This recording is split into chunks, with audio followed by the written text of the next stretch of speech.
नमस्कार शेतकरी मित्रांनो, मी नेक्सा कंपनीतर्फे दत्ता मातकर सर्वांचे हार्दिक स्वागत करतो। तर आपण गवळी अनिल गवळी यांच्या शेतात आहोत आंबेलोळ येथे। तर त्यांनी काय केलेले आहे, आपल्या नेक्सा कंपनीचं 0620 आणि 4247 हे दोन प्रोडक्ट आपल्या टोमॅटोच्या प्लॉटवर सोडलेले। तर आपण त्यांच्याकडूनच जाणून घेऊया की त्यांना रिझल्ट कशा प्रकारे वाटले। तर नमस्कार। तर पहिले तुम्ही कोणता ग्रेड सोडला आणि त्या टायमाला स्टेज काय होती? मी 60 सोडले।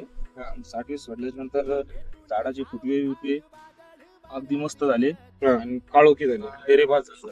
42-47 आणि 60. अच्छा, म्हणजे पहिले 60 सोडलं आणि त्याच्यानंतर किती दिवसानंतर सोडलं आपलं 42-47? 4-5 दिवस। अच्छा, 4-5 दिवसांनी 5 दिवसांनी तुम्ही 42-47 सोडलं। म्हणजे हे दोन्ही प्रोडक्ट सोडल्यामुळे तुम्हाला हा डेरेदार वाटतोय ना? डेरेदार आणि काळोखीवर आलेला आहे प्लॉट। तर शेतकरी मित्रांनो बघू शकता, तुम्ही सर्व प्लॉट बघू शकता। टोमॅटोच्या प्लॉटला त्यांनी आपलं 0620 आणि 42-47 हे दोन प्रोडक्ट सोडलेले आहे। तर त्यांचं असं म्हणणं आहे की प्लॉटची हाईट कमी होती, त्याच्यानंतर प्लॉट काळोखीवर बी नव्हता।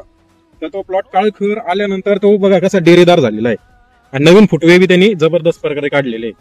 फुटवा बी जबरदस्त आहे, काळोखीवरती आहे आणि त्याचा स्टंप पण बघा, स्टंपची साईज पण चांगल्या प्रकारे बनलेली। तर अशा प्रकारे त्यांना रिझल्ट आलेला आहे।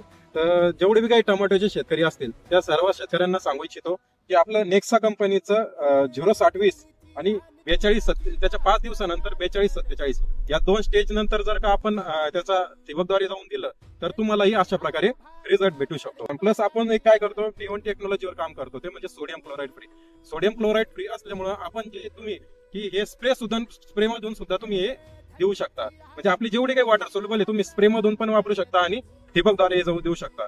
तर जसा यांना गवळी साहेबांना रिझल्ट आला तर तसं तुम्हाला येईल। तुम्ही आपल्या टोमॅटोचं प्लॉट असेल किंवा डाळिंबाचं प्लॉट असेल तर एकदा नक्की आपलं नेक्सा कंपनीचे प्रोडक्ट वापरून बघा। जसं यांनी 0620 आणि 42-47 सोडलं, त्याला जसं रिझल्ट वाटतंय तसं तुम्हालाही नक्की। धन्यवाद।